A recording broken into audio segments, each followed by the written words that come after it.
الله الرحمن الرحیم. زمونږ د بونیر د ټولو خلقو یو لوی ارمان دی چې بې کوره خلق الله په کور کړي.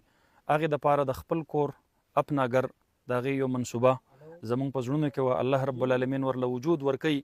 نن ولاړ یم موجود یم په چغرزو کې بره په ګانشال کې.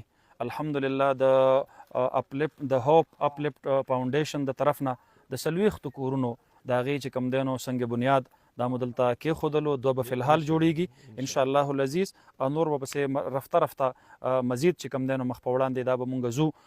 مبارکي ورکومه د بونیر خلقو ته انشاءالله العزیز. تاسو بې سهاره نه یې او تاسو داسې نه یې چې ستاسو څوک خواخوږي نشته دی او ستاسو څوک خیرخوا نشته دی.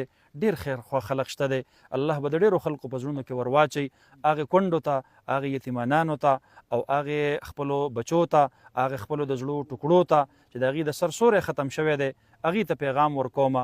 دعا به کوئ، الله رب العالمین به ستاسو دپاره ستاسو د سر سوری د هغې انتظام او انصرام دا به کوي انشاءالله العزیز. ډېره مننه، ډېره شکریه. جزاکم الله احسن الجزا.